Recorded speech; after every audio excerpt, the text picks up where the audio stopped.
Greetings and felicitations, YouTube. Yarrow of the Appian Way here. I have a replay for you featuring two people who are going to be participating in tomorrow's tournament. Yes, that's right. The tournament is tomorrow.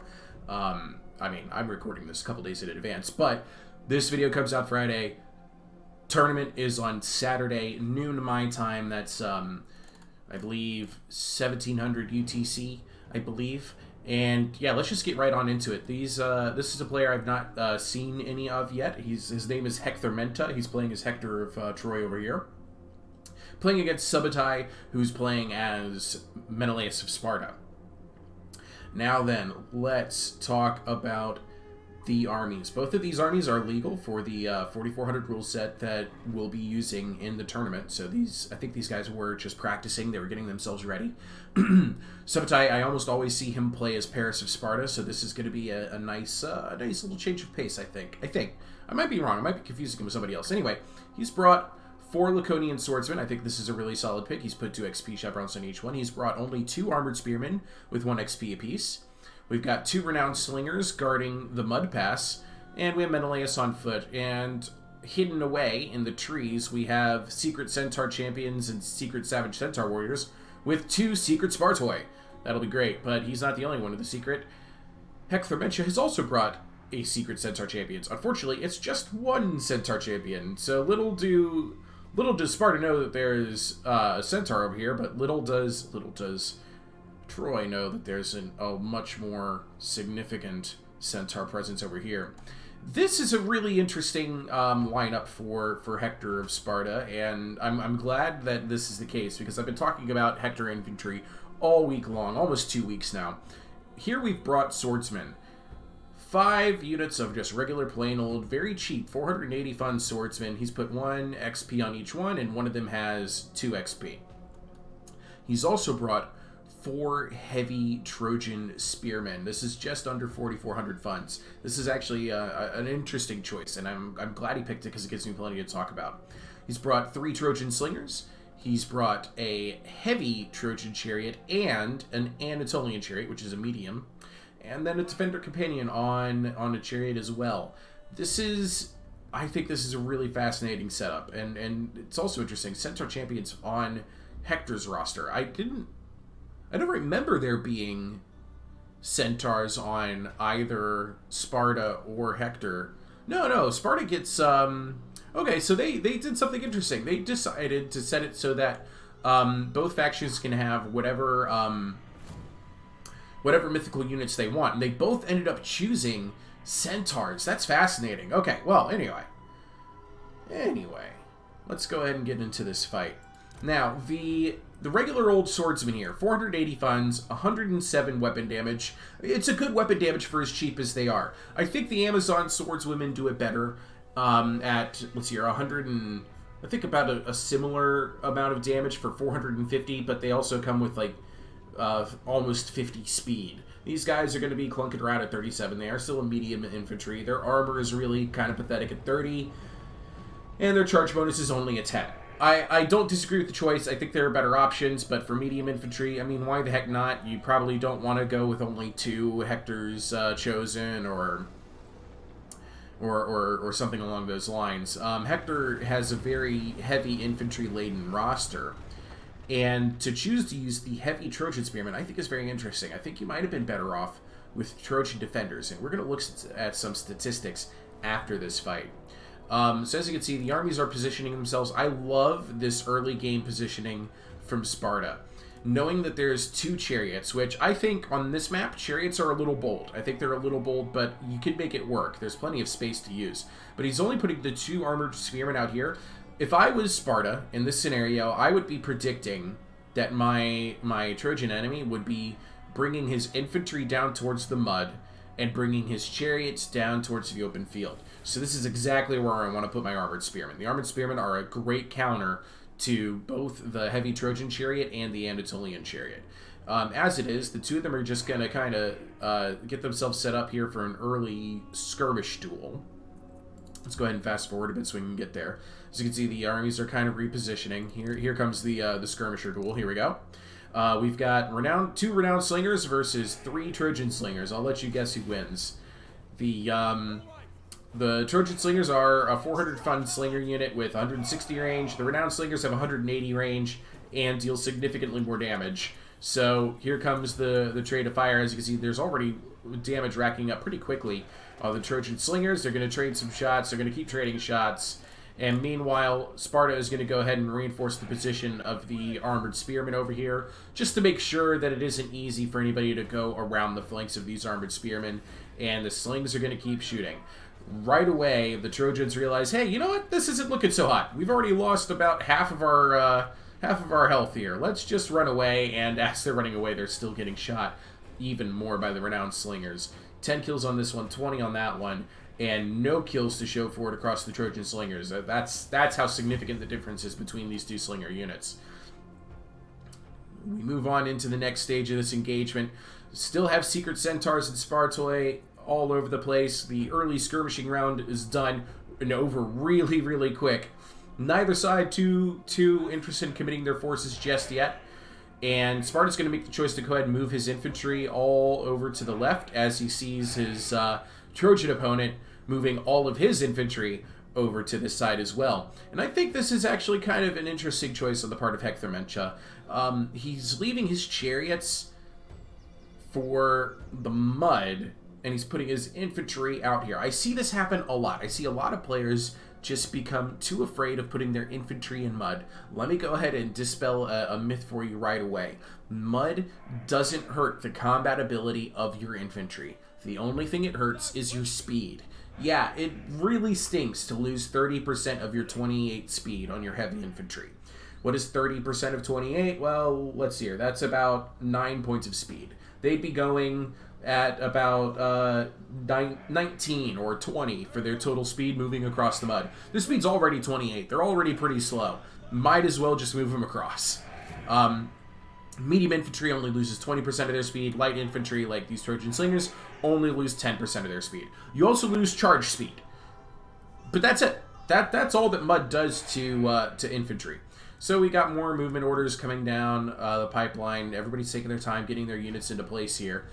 A lot of time has already elapsed in this battle.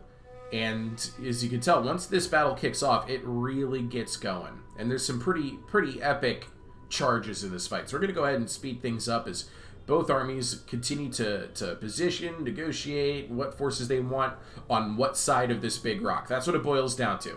They're trying to decide what they want on what side of what big rock, and I think Sparta has the right idea here. Seeing that there's just skirmishers and chariots over here, you may as well just leave a couple of slingers around, make this look like a big juicy opening, and then pounce on whatever comes this way using your secret units. Those Spartoi would do a number on chariots in this mud bowl.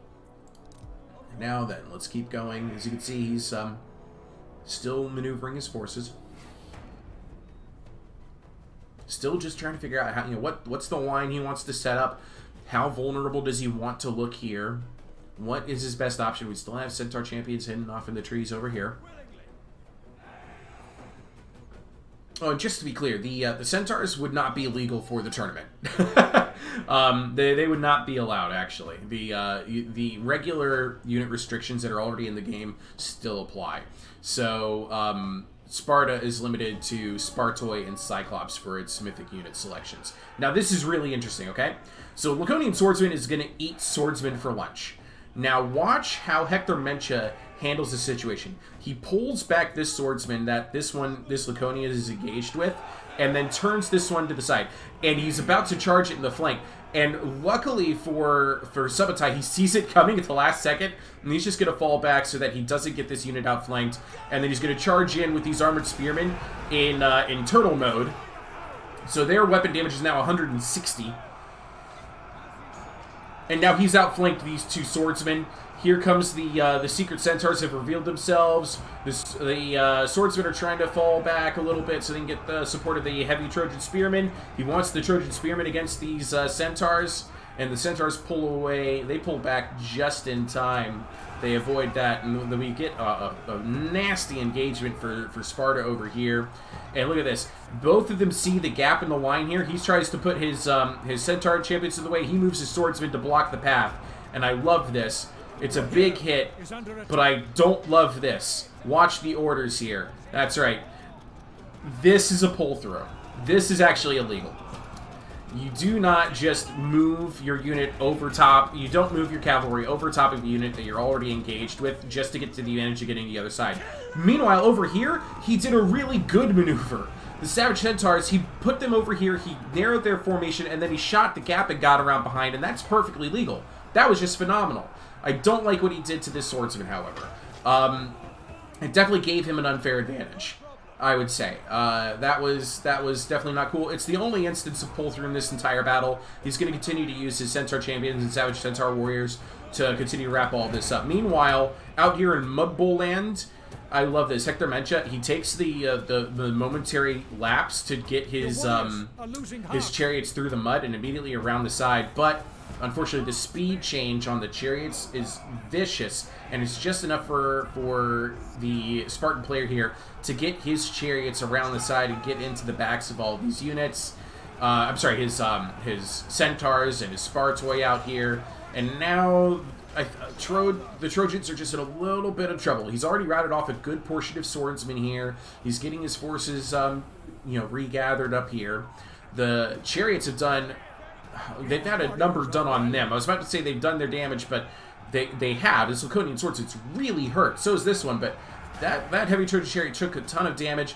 This Anatolian chariot is in trouble with all of these, the Centaurs around. The Slingers are going to start opening fire on this blob, and look at this. The Secret Centaur champions of Troy have already wrapped up that renowned Slinger and this one, leaving the ranged advantage now in the hands of Troy. But is it going to be enough? Look at what's happened to this medium chariot with these Centaurs around. Savage Centaur warriors took a ton of damage, but the Centaur champions are doing just fine. Centaur champions are going to go ahead and pull out of this and try and engage the other faction Centaur champions, and boom, big hit. This is going to favor the Centaur champions of Troy over the Centaur champions of Sparta because they were healthier and are more rested.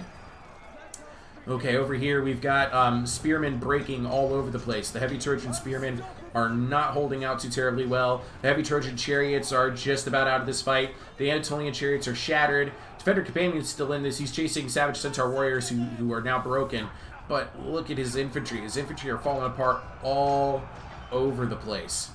We do have a regrouped renowned slinger over here shooting the back of these Trojan slingers, but these Trojan slingers, as much as they're trying to get damage done to these Spartoi, it's not going to be enough.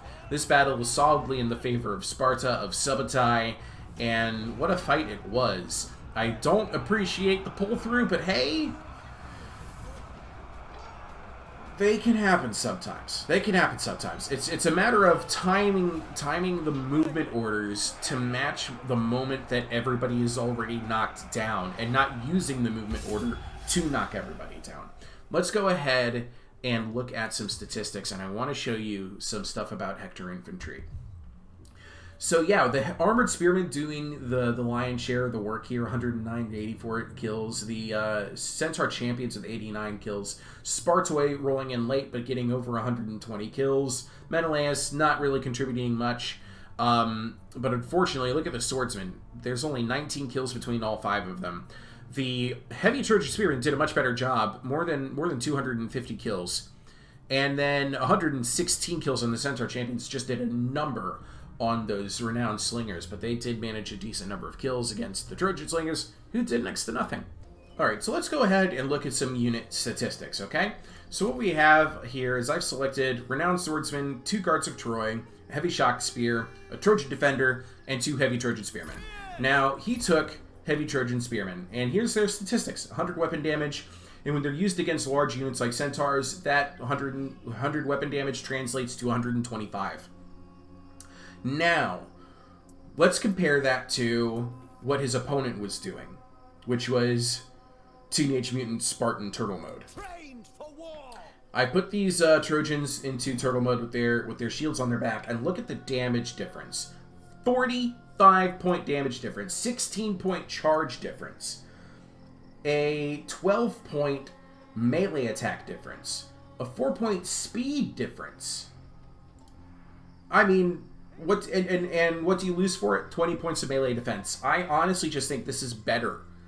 In that particular battle, with the way things were set up, I think this just would have been flat out better for you. Why? 160 weapon damage against Centaurs. I think that really... I mean, sorry, not 160. That would have translated to... Let's see here. Would it have 100 and... Let's see here. Bonus versus large would be 10. Attack interval of 4. It would add 25 weapon damage here. It'd be 170. Be 170 weapon damage. That's pretty significant. And by the way, if you did this against a swords unit or an axe unit, that 145 turns into, oh man, that's an additional 30 points of damage. 175 weapon damage with 43 melee attack. Yeah, their melee defense is only a 32, but that's a pretty powerful charger. I think you probably would have been better served, however, if you had just gone with Trojan Defenders. Now, it gives you some misleading information here. It tells you that Trojan Defenders have poor armor-piercing damage. You know who has... let's see what they mean by poor armor-piercing damage. Their armor-piercing damage is 15. You know who else has poor armor-piercing damage? Heavy Trojan Spearmen. It doesn't tell you that they have poor armor-piercing damage, but their armor-piercing damage is only 10 points, an attack interval of 4 seconds. Trojan Defenders, armor-piercing 15, attack interval 3 seconds. Trojan Defenders have much better armor-piercing damage than the Heavy Trojan Spearmen. Well, what about Heavy Trojan Spearmen with their shields on their backs? Armor-piercing value does not change. What else can we talk about here? Well, let's talk about the swordsman. Now, there's actually, before I get into swordsman, let's talk about some other spear units in the Trojan lineup that are heavy. This is a heavy shock spear. It's cheaper than both the Defender and the Heavy Trojan Spearman, but frankly, the damage is pathetic. Absolutely pathetic. 70 damage, 5 points armor piercing. The only reason you take this unit is for its 37 speed, but hey, you could just take the Heavy Trojan Spearman, put the shield on the back, and their speed is 33. Don't like the heavy shock spears. Guards of Troy, even cheaper than heavy shock spears. This is the base value, 100 weapon damage, very similar to the Heavy Trojan Spearmen, and their value when you put their shields on their back, there you go, 145 again. Similar breakdown, similar points values of damage. That's actually a really cheap way to get a ton of damage. The downside is that there's only 68 men in the unit compared to the 90 in Heavy Trojan Spearmen and Trojan Defenders. But there is still an impressive amount of damage that can be done by Guards of Troy if you put their shields on their back. Not to say that you should always put their shields on their back, by the way. I'm not trying to say that. Now, your regular swordsman, I want you to just take a quick peek at Renowned Swordsman. For comparison, yes, this is a much more expensive unit, 280, 300 points more, I think. Very low charge bonus, 8 charge bonus, but 125 weapon damage, and 14 of it is armor piercing, 3.2 second attack interval. It's just a much more well-rounded unit. This will go toe-to-toe with the Laconian Swordsman and probably beat Laconian Swordsman. Probably. So yeah, those are just some thoughts I've been having lately about Hector infantry. I still think Trojan Defenders are my favorite. I'm going to be giving Heavy Trojan Spearmen a lot closer look. I'm really interested in their potential with their shields on their back, but also the Guards of Troy with their shields on their back. I don't like the unit size, but maybe it can make some real damage potential out of Hector when you think of them as a charging heavy infantry instead of a holding the line heavy infantry. Anyway, that's it for today's video. I really look forward to seeing you in tomorrow's tournament. It's going to start, like I said, 1700 UTC. That's noon Eastern time on Saturday. I'm honestly... we already have, at the time of recording this, we already have 15 people signed up. It's going to be huge. I never imagined that the tournament would blow up like this, and I can't wait to see you all there, alright? So ta-ta, I love you all. I'll see you guys tomorrow.